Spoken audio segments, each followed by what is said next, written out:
Xoş gördük əziz dinləyicilər. Yuxarıda paylaşdığım şəkil Böyük Britaniyanın deməli kralı 3-cü Charles'ın şəklidir. Deməli, nəyə görə bunu paylaşdım? Çünki belə bir məqalə ilə rastlaşdım bu yaxınlarda və mənim üçün də çox maraqlı gəldi.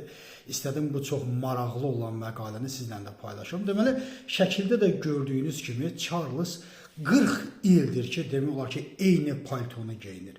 Yəni bu paltonun indiki bir bazara çıxarsam bir maya dəyəri əlbəttə ki, bir heçə bərabərdir. Əgər bu bir diktatorun əynində olsaydı, inanın mənə, heç kəs ona bir qəpik də pul verməzdi.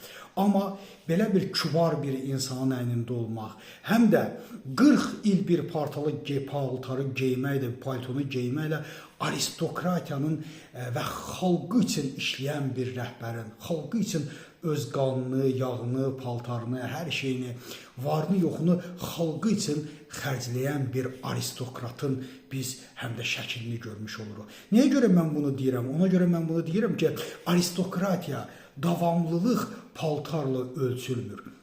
Bir insanın paltarının qiymətinin 1 milyon olması, 5 milyon olması o onun aristokrat olduğunu yox, o onun acgöz olduğunu göstərir.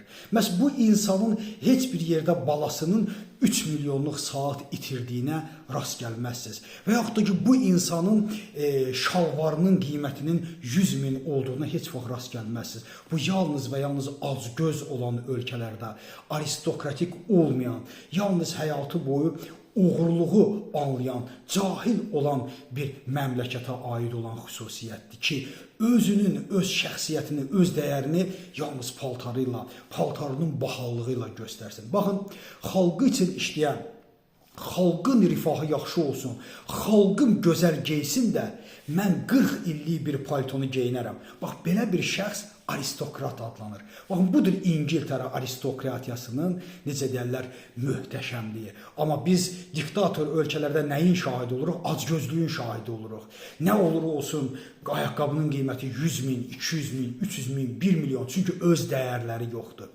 Öz dəyərlərini, öz aristokratiyalarını paltarın bahallığında görürlər. Amma anlamırlar ki, bu acgözlüyün göstəricisidir. Bu heç vaxt bir aristokratiyanın göstəricisi ola bilməz. Bax, budur demokratiya ilə diktaturanın fərqi. Bax, budur İngilis xalqının böyüklüyü. Bax, İngiltərəyə bəzi insanlar deyirlər, o belə etdi, oğurluq edib, imperiyadır, oranı dağıdıb, buranı dağıdıb. Amma unutmayın ki, bu ağıllın sahibləri məhz dünyanı idarə etmək, necə deyərlər, ləyaqətini daşıya bilərlər. Yalnız bu məntiqi olan, bu aristokratiyanı daşıyan insanlar dünyanı idarə edə bilərlər. Əlbəttə ki, o acgözlər heç bir zaman dünyanı idarə edə bilməzlər. Tarixdə də normal bir insan kimi qalmayacaqlar. Təşəkkür edirəm.